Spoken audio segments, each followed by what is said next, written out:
my name is Sydney. Welcome to Library Scented Life. So today I'm going to be doing a video where I look on the Goodreads reviews of some of my favorite books and read 1-star reviews on them. There is an opposite one also where you go on your least favorite books and read 5-star reviews, so that will be coming soon as well if you guys want to see that. But today I'm going to read negative reviews of some of my favorite books and I'm quite nervous. Let's go to my books. And let's just scroll through and find a 5-star and we will start there. Okay, so my most recent 5-star was a graphic novel, the first graphic novel in the Avatar: The Last Airbender series, which is a continuation of the TV show. I don't know if anyone would give this 1 star because if you're reading this, you've loved the show already. So let's see. Oh my gosh, this person's so angry. Okay. Wow, this comic is a mess. After the excellent Promise trilogy, I had high hopes for it, and I'm sorry to say I'm very disappointed. This comic reeks of idiot plot, except that it's one where the plot is kept in motion solely by Zuko, specifically being an idiot. The examples are endless. Where are the examples? It was too much to handle with my hair down. I don't want to spoil anything, but basically they just didn't really like they didn't like it. Okay, so here is another 1-star review. This book was clearly way better than the others. What? Did they give the other one 0 stars? You can't even do that. Let's move on to something else. Okay, so another recent 5-star read for me was Red, White, and Royal Blue by Casey McQuistion. I really love this book, so let's see what other people thought of it.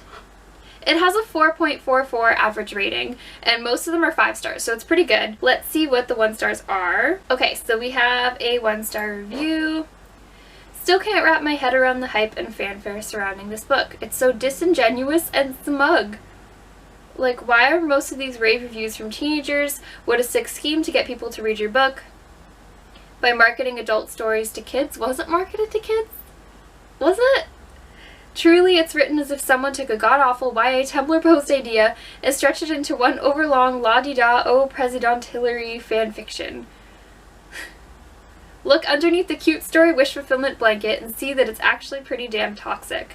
There are better, more deserving, and less mean-spirited LGBT— How is it mean-spirited? I'm really sorry this person didn't like it, and I forgot to do that, like, little disclaimer, but truly, like, everyone has different opinions. I'm not offended by any of these, like— I'm sorry they didn't enjoy the book, but they probably enjoy things that I don't enjoy. Now I'm gonna just think of a book that I really like. So a book series I really like is The Way of Kings. Words of Radiance was my favorite one, or has been so far, but I'm not going to do the second book just so there's no spoilers, so I'm going to search The Way of Kings. Okay, The Way of Kings. Let's see, the average rating is 4.65. The 1-star bar is like hardly even there. Okay, so let's see what the 1 or 2 1-star reviews were. If you have to read The Way of Kings, which you shouldn't do, but if you have to because your dad gave it to you and he's your dad, I recommend you do so while a little bit drunk. It makes the book a lot more fun. Part of the reason it's so bad, perhaps even the primary reason, is because Sanderson doesn't seem to know what is important.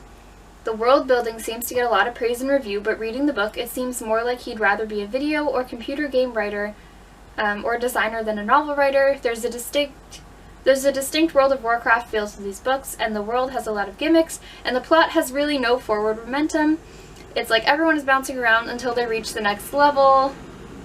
I don't know, like, I feel like the characters really develop and there's like clear character arcs, but I think maybe it is the first book in a series, so character arcs do tend to be slower sometimes, so maybe that's kind of what they're saying, like they feel like nothing's happening. But if you look at the beginning of the book and then the end, like stuff obviously happened, like they did stuff. Maybe the length of the book kind of felt a bit slow for this person, but I really enjoyed reading it. Okay, here's another review. I don't know if this video is interesting or not, but I'm like, who hates my books and why? Why do they hate my books? The Way of Kings was recommended to me by several people independently of one another. One of them even went so far to say it was the best book they've ever read. I have said that about Words of Radiance. There's a strong theme of religion, duty, and sacrifice throughout. What I call the metaphysics of the Shattered Plains is the theme that life is hell, and our purpose in life is really to ease the suffering of our fellow man before their inevitable and tragic end at the hands of a power beyond our control and comprehension. Oh my gosh. About halfway into the book, I started thinking, Brandon Sanderson must be religious. 100 pages more got me thinking, he's not only religious, he's Mormon. Then a bit later, I thought, Brandon Sanderson is 8 years old? Okay, yes, Brandon Sanderson is religious, and you do kind of see it, but think of like stories like Narnia, and it has very heavily Christian themes to the point where in religion class in high school, we had to watch Narnia and analyze the Christian themes. Like, okay, but Narnia is still a good book. And a lot of really good books do have religious themes, especially older books. So if you're looking at like classic fantasy, even Lord of the Rings, you can see some religious themes, like Gandalf the Grey coming back as Gandalf the White. Come on, that's like a religious reference, isn't it? Like, I'm not religious at all, and if something is really pushing heavy religious themes, I can see why that would make someone uncomfortable. But this book, I don't think it had religious themes to the point where it was uncomfortable, at least for me. I found it was more like the underlying themes of existentialism and life and death and relationships and like the meaning of life in terms of that, just like because of the situations the characters were put into, that they were starting to think about that stuff, but it's, to me, I didn't see religious themes. Does that make sense? Like, they're not like, they were like in the background underneath, like propaganda. I don't know. Maybe that's why that person didn't like the book. The next book we're gonna do is Children of Blood and Bone by Tomi Adeyemi. I really love this book. I would hold it up, but my grandma is borrowing it right now. She loved it as well. Oh no, this one starts, where does one begin? So does the book that made headlines well before it was even published live up to the hype? It truly saddens me to say this, but unfortunately no, it absolutely does not, and I'm pretty certain I'm in the minority. At its core, this book was supposed to be about institutional racism and oppression, so I loved the message it was trying to relay, but I hated the execution. Okay, at least they understood the message and they appreciated it. What could have been an epic fantasy was ruined by its poor writings. Wow, I'm sorry, I can't read out loud apparently, maybe I shouldn't have made this video. Was ruined by its poor writing, immature characters, repetitive and cringy passages, and incredibly inconsistent pacing. So the cringy passages, I made a whole video about this book by the way, and it was called The Pros and Cons of Children of Blood and Bone. In the con section, they were like oversimplified cons that were just like, this little bitty thing I didn't like. For the repetitive passages, that was one of the cons that I had, was that they did repeat phrases, and not only would the same character repeat the same phrase, but like a father would say a phrase and then like later in the book their child would say the phrase when they didn't hear their father say it in the first place. It's just like, or just like the wording that was the same. Like I think one of them was like someone squeezing something until their knuckles cracked, and then later on in the book like the same terminology was used to describe like doing the same thing. So maybe that's what they're referencing, and that was one of the cons. But the story overall, the characters, it was so enjoyable for me that stuff could easily be looked over. But I do admit, when I don't like a book, I pick out every single thing because I didn't like the overall story, so I just like, this thing bugged me, this thing bugged me. So I definitely understand where this person's coming from. Okay, we're gonna do one more book and then we are going to stop because my camera's gonna die. Let's do the Dark Tower series. Okay, here is the first 1-star review that came up. Just not my kind of book or series, I guess. I found some parts interesting, but having to dig through that paragraph-long sentences that seem to jump randomly from subject to subject just lost me. Some people really enjoyed this book. I've had many people recommend it. I passed the 50% mark today, which is my rule before giving up on a book, and decided I simply was not enjoying it at all and saw no point in continuing. I'm really disappointed because I had heard so many good things about this series. I'm really sad that I didn't like it.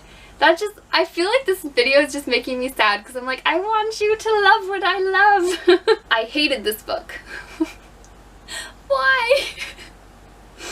It is a direct sequel to King's excellent fantasy western, The Gunslinger. Oh, so they really enjoyed the first book. Okay, because usually what I'll find is like, me included, the first book is like, it's okay. And then the second book is my favorite book of the series. There is a trend for what the readers preferred in the series, and usually they don't like the first book. Much of the book is spent not in the intriguing otherworld of the first book, but in dreary modern-day New York. We are introduced to 2 main characters. Okay, yeah, so that's the thing too, is that the second book is when you're getting the characters from our world to go into that world that was the first book, that the first book was set in, and then the story takes off with all the characters that were drawn from Our World. One of the reviews just says, "Why did I do this to myself?" Oh my gosh! I had planned on reading the entire Dark Tower series after liking the Gunslinger, the original, not the rewrite. But this piece of shit stop. No! But this piece of shit stopped me cold. King is dead to me now. Oh my gosh! Okay. Alright. Well, I hope you enjoyed watching me read bad reviews for the books that I love, and my heart is a little bit broken. There's a little piece just like floating away. Yes. Let me know down below, have you ever read a book that you really disliked that everyone else seemed to love, and you were one of the rare 1-star reviews? Let me know in the comments. I really want to know what you hate, like an unpopular opinion that you have. Thank you so much for watching, and I'm so excited to see you in my next video. Bye!